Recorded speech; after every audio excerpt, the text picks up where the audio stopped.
வணக்கம். வெளியே போக முடியல, ஒரே டிராஃபிக் ஜாமாக இருக்குது. நடந்து போக முடியல, சைக்கிளில் போக முடியல, பைக்கில் போக முடியல, காரில் போக முடியல, பஸ்ஸில் போக முடியல. எங்கே பார்த்தாலும் ஒரே கூட்டமாக இருக்குது. மெட்ரோபாலிட்டன் சிட்டி தொடங்கி மாநகராட்சி, நகராட்சி, டவுன் பஞ்சாயத்து, கிராம பஞ்சாயத்து எல்லா இடத்துலையும் ஒரே கூட்டமாக இருக்குது. எவ்வளவு ரோடு போட்டாச்சு. சிங்கிள் ரோடாக இருந்தது, டபுள் ரோடாச்சு, அதுவே 4 வே ஆச்சு, அப்புறம் 6 வே ஆச்சு, 8 வே கூட ஆயாச்சு. இன்னமும் கூட்டம் குறையவே இல்லை. பீக் அவர்ஸ்ன்னு சொல்லப்படுகிற காலை மாலை வேளைகளில் வெளியே போகவே முடியாது. இதுவே சுப முகூர்த்த நாள், அதே மாதிரி பண்டிகை நாளாக இருந்தால் சொல்லவே தேவையில்லை. இப்போல்லாம் சென்னைக்கு காரில் போகணுன்னு விரும்பினீங்கன்னா எந்த டிரைவரும் வரவே மாட்டேன்னு சொல்கிறாங்க. காரணம் என்னென்னா, 4 மணி நேரத்தில் போக வேண்டியது சில நேரங்களில் 10 மணி நேரம் கூட ஆகுது. ஒரே வார்த்தை டிராஃபிக் ஜாம். இன்றைய காலகட்டத்தில் யாராலையும் தீர்க்க முடியாத பிரச்சனைன்னு ஒன்று இருக்குன்னா அது டிராஃபிக் ஜாம் தான். அதே மாதிரி யாராலையும் தீர்க்க முடியாதுன்னு நம்பப்படுகிற ஒரு பிரச்சனையும் டிராஃபிக் ஜாம் தான். ஏன் இவ்வளவு பைக்குகள், ஏன் இவ்வளவு கார்கள்? இதை குறைக்கவே முடியாதா? ஒவ்வொரு நாளும் லட்சக்கணக்கான பைக்குகள், லட்சக்கணக்கான கார்கள் உற்பத்தி ஆகி கொண்டே இருக்கின்றன. இவை அனைத்தும் ரோட்டில் தானே ஓட வேண்டியது இருக்கிறது.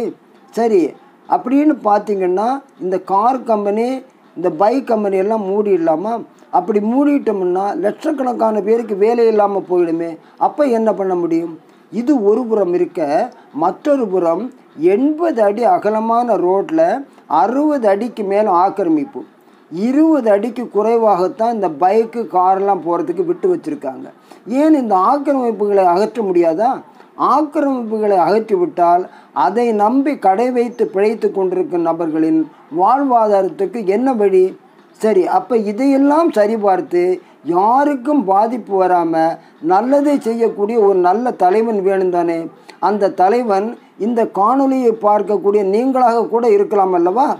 வாங்க, இப்போ தான் நம்ம விஷயத்துக்கு வரோம். என்றைக்குமே எப்பவுமே உங்களுடைய நன்மைக்காகவும், சமுதாய நன்மைக்காகவும், அதேமாரி நாட்டின் நன்மைக்காகவும் பல்வேறு விஷயங்களை தேடிக்கொண்டிருக்கிற நீங்கள் இந்த நாட்டிற்கு நல்லது செய்யக்கூடிய ஒரு நல்ல தலைவனை தேர்ந்தெடுப்பதற்கான தேர்தல் வழிமுறைகளை பற்றி என்னைக்காவது நீங்கள் சிந்தித்து பார்த்துருக்கீங்களா? அதை பற்றி தான் இன்றைக்கி நம்ம பேச போகிறோம். வாங்க காணொலிக்கு போகலாம். காணொலிக்கு போகிறதுக்கு முன்னால் இந்த சேனல் யாராவது சப்ஸ்கிரைப் பண்ணாமல் இருந்ததுன்னா தயவு செஞ்சு சப்ஸ்கிரைப் பண்ணுங்கள், லைக் பண்ணுங்கள், உங்கள் நண்பர்களுக்கு ஷேர் பண்ணுங்கள், பெல் ஆல் கிளிக் பண்ணுங்கள். அப்போ தான் இந்த சேனலில் காணொலி போட்டவுடன் உங்களுக்கு நோட்டிஃபிகேஷன் வரும். வாங்க நம்ம காணொலி. இன்றைய காணொலியில் 4 முக்கியமான விஷயங்களை பற்றி பார்க்க போகிறோம். உங்களுக்கு மிகவும் உபயோகமானதாக இருக்கும். கடைசி வரைக்கும் பாருங்கள். கடைசியாக ஒரு வாக்காளரின் விலை என்ன என்பதை பற்றியும் பார்க்க போகிறோம். Number 1, universal adult franchise, universal adult suffrage, article 326 of Indian constitution of India 1950. Number 2, தேசிய வாக்காளர் தினம். நம்பர் 3, வாக்காளர் அடையாள அட்டை.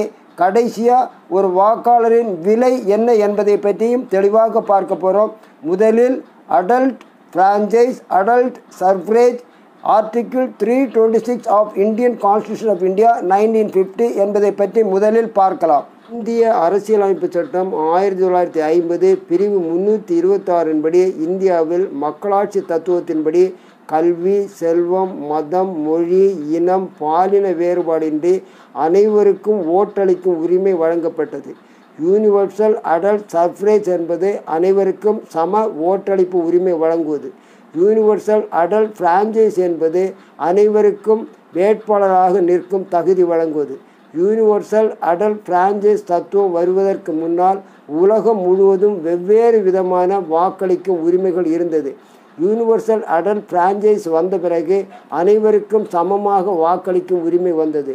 இந்தியாவில் 1950 இந்திய அரசியலமைப்பு சட்டம் 1950 பிரிவு 326 படி அடல்ட் ஃப்ரான்ச்சைஸ் கான்செப்ட் அமல்படுத்தப்பட்டது. இன்றைக்கு எல்லோருக்கும் வாக்களிக்கும் உரிமை, வேட்பாளராக நிற்கும் உரிமை ஆகியவை இருப்பதால் இதனுடைய அருமை பெருமைகள் உங்களுக்கு தெரியவில்லை.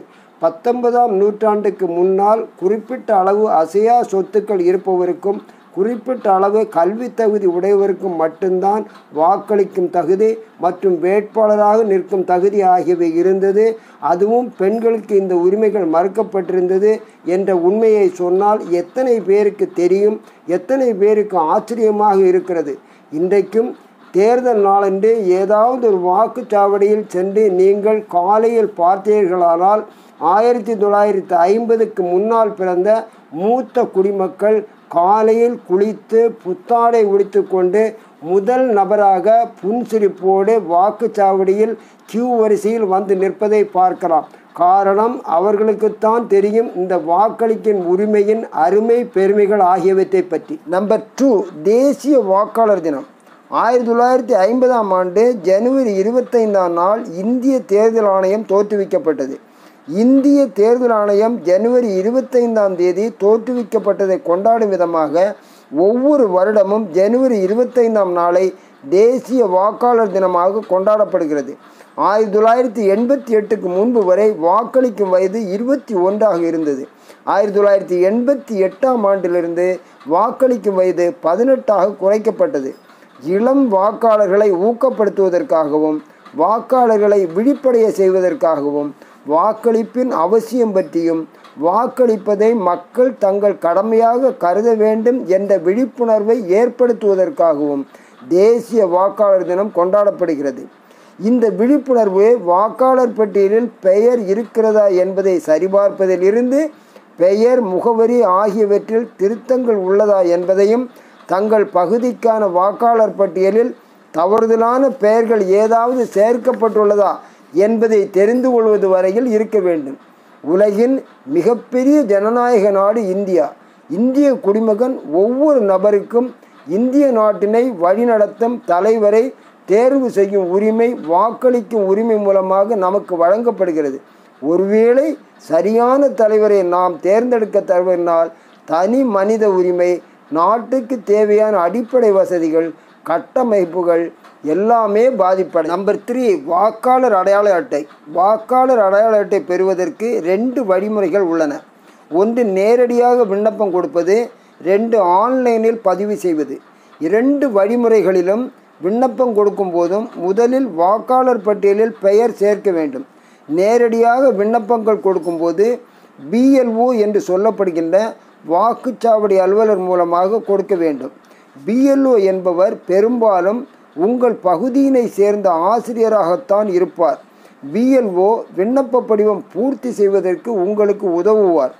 பூர்த்தி செய்யப்பட்ட விண்ணப்பம், வயதிற்கான சான்று, இருப்பிடத்திற்கான சான்று, புகைப்படம் ஆகியவற்றை உங்களிடம் பெற்று ஆன்லைனில் பதிவேற்றம் செய்து வாக்காளர் பதிவு அலுவலருக்கு அனுப்பி வைப்பார்.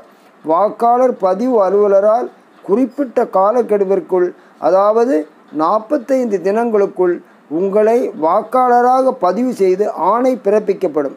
வாக்காளர் பட்டியலில் பெயர் இருக்கும் அனைவருக்கும் தேர்தல் ஆணையத்தால் வாக்காளர் அடையாள அட்டை வழங்கப்படும். 1988ஆம் ஆண்டுக்கு முன்பு வரை 21 வயது பூர்த்தி அடைந்தவர்களும் 1988ஆம் ஆண்டு முதல் 18 வயது பூர்த்தி அடைந்தவர்களும் வாக்காளராக பதிவு செய்ய தகுதி உடையவர்கள். ஆன்லைனில் விண்ணப்பம் செய்ய விரும்புகிறவர்கள் இந்திய தேர்தல் ஆணையத்தின் அதிகாரபூர்வ வலைத்தளமான voters.eci.gov.in என்ற வலைத்தளத்தில் NVSP national voter service portal இல் லாகின் செய்து உங்களுக்கு தேவையான படிவத்தை தேர்வு செய்து படிவத்தை பூர்த்தி செய்ய வேண்டும். வயதிற்கு ஆதாரமாக பிறப்பு சான்றிதழ், இருப்பிடத்திற்கு ஆதாரமாக குடும்ப அடையாள அட்டை மற்றும் உங்களின் புகைப்படம் ஆகியவற்றையும் அப்லோட் செய்ய வேண்டும். அதன் பிறகு சப்மிட் பண்ண வேண்டும். இந்த பணி முடித்தவுடன் உங்களுக்கு விண்ணப்பம் பதிவு ஏற்றுக்கொள்ளப்பட்டதற்கு அடையாளமாக விண்ணப்ப எண்ணுடன் ஒப்புகை ரசீது கிடைக்கும். அந்த எண்ணை நீங்கள் குறித்து வைத்து கொள்ளலாம். உங்களுடைய விண்ணப்பம் பரிசீலனை செய்து ஏற்றுக்கொள்வதற்கு அதிகபட்சமாக 45 நாட்கள் வரை ஆகும். அதன் பிறகு உங்களுக்கு உங்களுடைய இமெயில் மற்றும் நீங்கள் லாகின் செய்த NVSP போர்ட்டலில் உங்கள் வாக்காளர் விண்ணப்பம் ஏற்றுக்கொண்டதற்கான தகவல் வரும்.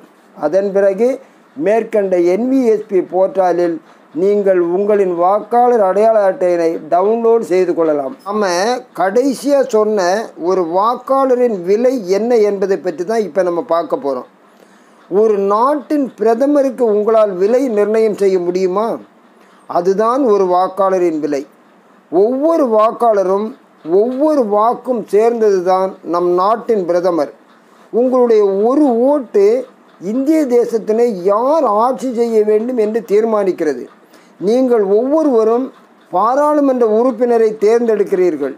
பாராளுமன்ற உறுப்பினர் நாட்டின் பிரதமரை தேர்ந்தெடுக்கிறார்.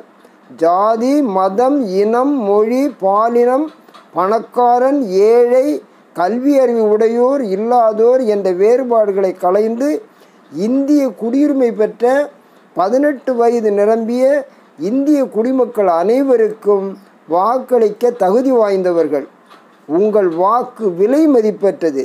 ஒருபோதும் அதனை விட்டு விடாதீர்கள். அடல்ட் பிரான்ச்சைஸ் என்பது இறைவன் கொடுத்த வரம். அந்த வரத்தினை வீணாக்க வேண்டாம்.